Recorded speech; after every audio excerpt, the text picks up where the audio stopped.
Hi, and welcome back to another episode of the Ultimate Relationship Show. I'm your host, Midori Verity, and today we are talking all about infidelity. We're going to learn if you can have a relationship after infidelity, how to overcome it if you can, and we're going to find all the ins and outs because we have a very special guest with us. Just from talking with her for a few minutes, I can tell that she's very heart-centered and very dynamic as well. Her name is Alicia Taverna, and she is a licensed marriage and family therapist. And what I loved about her is that she spent 4 years working for a homeless shelter. And what she did there was she helped women find themselves, gain confidence, and then start their lives over again. And working with these women, it inspired her to start her practice. So that was her inspiration. That's why she got into becoming a marriage and family therapist. And so she's going to be talking to us all about infidelity. So welcome to our show.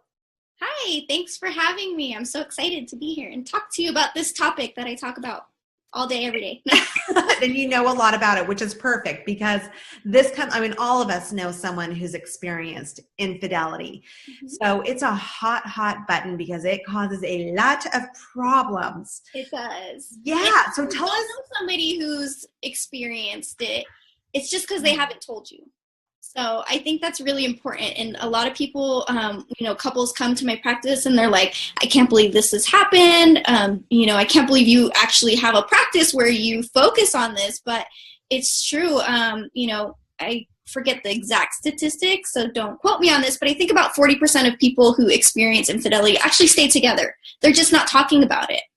Oh, and that's probably a good thing. I think keeping it private with, other than with your closest friend, from what I've read is that's actually probably a good idea, not blasting it out there.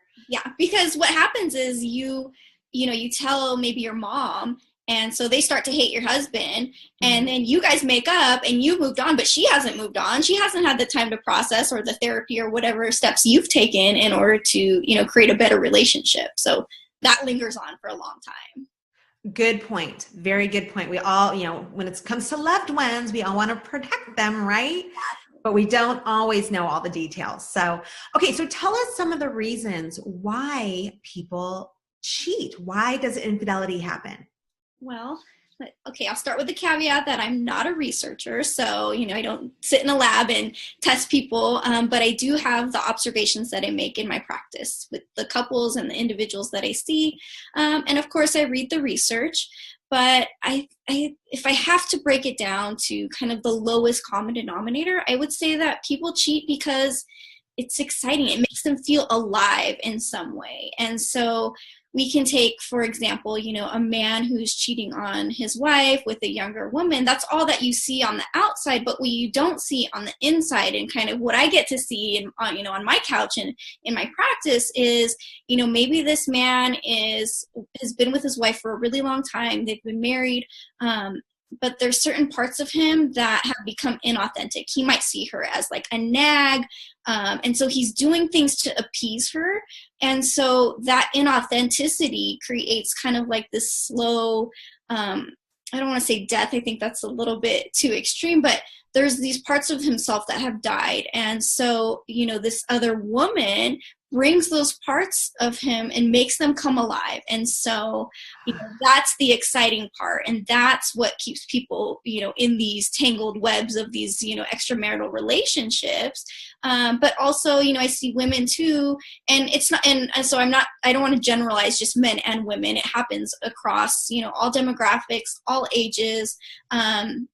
But for example, sometimes I see women who they cheat because there's been a death, or they've lost something in their life. So they might have lost a parent, or they've lost their freedom as they've become a parent themselves. And so again, there's these parts of themselves that kind of are no longer present. They're a little bit dead inside. And so again, this other person comes along and kind of awakens those feelings within them, those parts of themselves that make them feel alive. Wow, that is interesting. Yeah. Okay, so Are there things that we can do? I know that obviously what you're talking about develops over a period of time where they're starting to feel like their emotions and their authenticity is being pushed down or hidden. Are there things that we can do as a couple or as a person to help avoid some of that? Yes. So, well, you can't cheat proof your marriage. There's no cheat proofing. Okay, good to know. Mental note. There's no 100% guarantee with anything in life. Things happen, but you can, it's really important to keep that love alive. It's really important to show up and be very authentic and transparent with who you are inside with your partner, because that's what creates intimacy. And those intimate moments are what create the great connections that we have with one another that keep us together. And, if you're really involved in your relationship, and not overly involved, but really feeling an intimate, close connection with your partner, you're much less likely to stray. Right. Okay. That's a good point.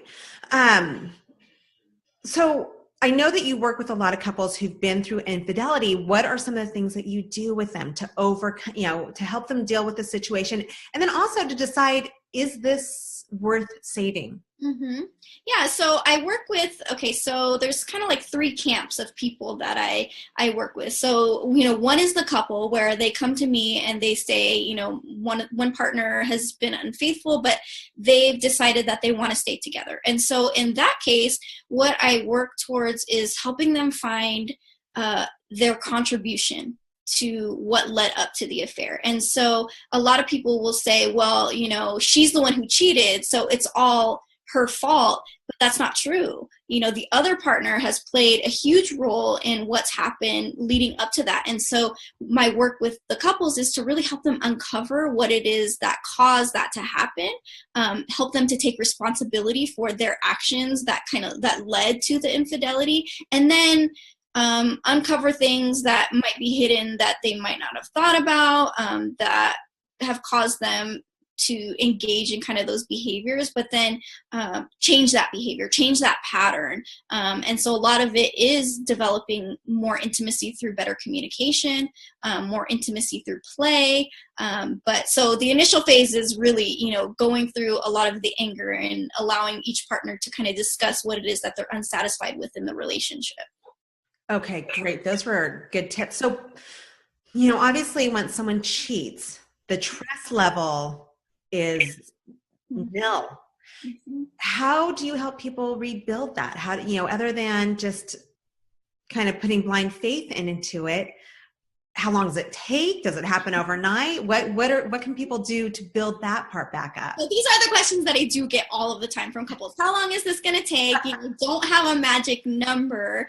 But it's just about really coming to understanding and, like I said, being authentic in the room. So once people are able to kind of put it all on the table, especially in counseling is just so helpful, especially in terms of this, because you can have the same argument over and over and then it just kind of goes in circles. But when you have a therapist, it's a third party, a neutral party who's there to, so I like to look at it as like, okay, we're sitting in your living room and I can see everything, but I'm going to kind of maybe pick up this rug over here and say, what do you think's hiding over here? Or maybe, around the corner under this pillow, we might see something that we haven't thought about. And so that's kind of what therapy is like in terms of couples therapy. So I help them reconnect with some of those things. And then there just has to be new boundaries. So it's kind of like starting over. Like the relationship that the couple had before, the marriage that they had before is over.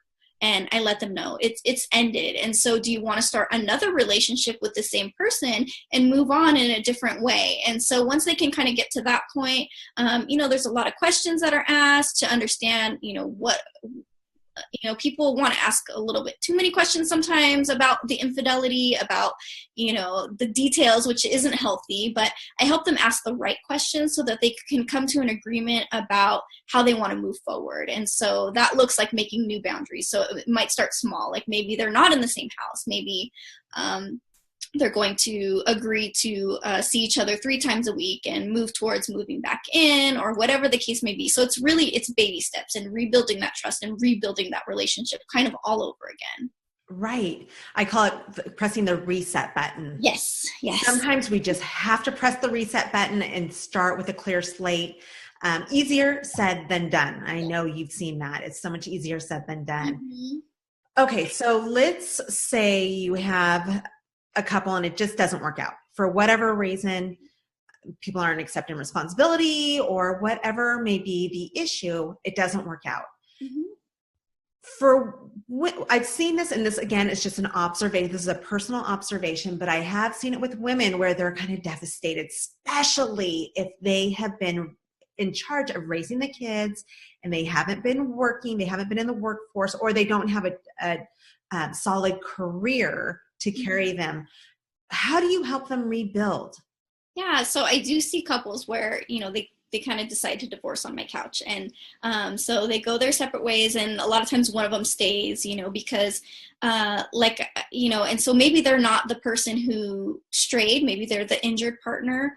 But what I always like to tell people is like, you can start a new relationship, but you have to take yourself with you. So it's still about thinking about what were the underlying causes, what did I contribute in my marriage to my partner's infidelity, what were the things that I didn't show up and do, where was I lacking? So taking responsibility, but then the majority of my work is helping them reconnect with their strengths.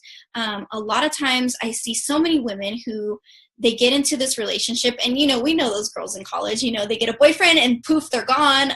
All of a sudden they have no interests of their own. So I really help them to reconnect with their strengths and find out, where are those parts of yourself that have kind of been overshadowed or neglected by this relationship? What is, do you have a creative side? Maybe you are an artist, but that's, just not been the case because you're focused on family and kids and, all the stuff that we get involved in the day-to-day, but those things are so important and those things make us who we are. It made you who you were before you started this relationship and probably what attracted your husband to you. So I help them reconnect with those strengths and build on those strengths so that they can move forward and make the best decisions for themselves and their families. It's difficult to make good decisions when you're so, just caught up in all of the negative emotions and emotional turmoil. But if you can reconnect with some of your strengths, you start to build confidence and, start to put one foot in front of the other and move forward in a more positive way. Right. Yeah. It's, we forget, we lose ourselves sometimes over the years, don't we? Mm-hmm. Okay. So what about fear?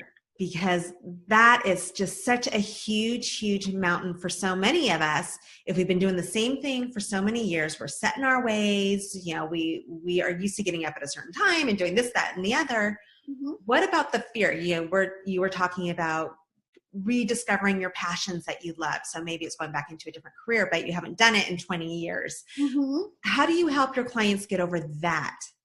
So if I had a woman sitting here and she's just afraid, afraid to move forward, I would try to understand, like, where does that fear come from? Is it her negative self-talk? Is it something that somebody, a parent or somebody told them in the past that's creating this fear? And most likely it's all self-made. We tell it's about the things that we tell ourselves, and so that's really important. So I work with them on their self-talk and what is it that you're saying to yourself when you step outside your door? Are you saying that I can't do this? Or are you telling yourself, you're so stupid? Are you telling yourself that you'll never make it alone? What are those things that you tell yourself? And so we kind of have this tape that plays in our head, and it's a lot of times it's, unconscious. We don't even realize that we're doing it, but it's so powerful. It has this hold over us. And so I work with women to kind of discover what it is that they're telling themselves and then create new patterns. So, we make thought records and journaling. Like, I'm a huge proponent of journaling to help them understand where their thoughts are coming from, where some of the negative things that they've come to think about themselves, where did that come from? But really to just reflect and, be introspective about themselves. Yeah. And I want to visit this for a second because I know that the fear is what stops so many of us from really pursuing our dreams. And I just want to say that for anyone who's listening, and I have a feeling we're going to have lots of people watching this, is that there are so many tools out there to help you overcome fear. And it's something that I really, really strongly suggest you put a ton of energy into, because it's not that hard to do to change that mental recording. That's what it is. It's a mental recording. Exactly. yeah, there's exercises you can do that can help you just break through and change your entire life and accomplish things that you never thought possible for yourself. So Mm-hmm. make sure that you look into that or find a coach or a counselor to help you with that, because it's amazing once you can kind of unlock that and explore who you can be and what you can do and not have that fear holding you back anymore. But I do want to move into the next section because you have a new program coming out regarding this for those people who it just doesn't quite work out, the Starting Over series. So tell us about this. I want to know more. So I'm just, kind of in the planning phase, but I'm going to be doing a Starting Over a video series for people who are starting over after heartbreak. So helping women, like we just talked about, uncover some of their negative thought processes, really dig in and focus on themselves, because like I said, a lot of times we, put everything that we have into our relationships and we're not focused on ourselves. And so, after you end a relationship, it's a really good time to reflect and be introspective. And so it'll be a lot of video exercises, things for them to do on their own, journaling prompts, things like that. But it's going to be just a short series that they can go on and download and, get started with that. Do something at home on their own if they're afraid to come to therapy or they don't have time, whatever the case may be. I really my passion is helping women to start over and do it effectively and bring them up and lift them up. So hopefully, they'll be able to go on and download this and start over. But as the best form of themselves, the best version of themselves once they've left this relationship. So that's what it's all about. Ooh, that's empowering. That's empowering. I can't wait for it to come out so I can share it with those people. I have a ton of clients who are in their second marriages and they're scared that the same problems will happen again. And I think, I know that you have a certain audience that you're making that for, but I think it will also apply to them. So I'm excited for you to put that out. Yeah, me too. And then also, I know Alicia has a special gift for everyone who is listening or watching. So can you tell us about that? Sure, yeah. So the free gift is you'll be able to go on and download it. It's just a list of my journal prompts. So there's about 20 journal prompts. So if you're struggling after heartbreak to kind of put the pieces together, these are reflective questions for you to go through and just journal about. Like I said, journaling is just so powerful, not just in the moment, but then even after the fact. So maybe you might go back even like a month or two later and look at the past, answer these questions, and then return a couple months later and look at your answers and see the growth, see, what you've accomplished in that amount of time and how your answers change. But I think they're just some really helpful questions to ask yourself as far as how to move on after this relationship. That's awesome. That's awesome. Because just having those prompts can just trigger certain thoughts, certain ideas that were buried or you didn't quite think about them the way that will be beneficial for you. So I think that's an incredible gift. So I appreciate that. Thank you. Of course. So anyway, thank you so much for being here and talking to us about this delicate subject. We can talk for days, right? There's so much. Because it's an issue that so many of us have gone through. And I'll be honest, I'll be totally clear that I've been with my husband now for 29 years. And in the very beginning, when we were dating, we went through, he cheated and it was devastating. It was before we got married, but it was devastating.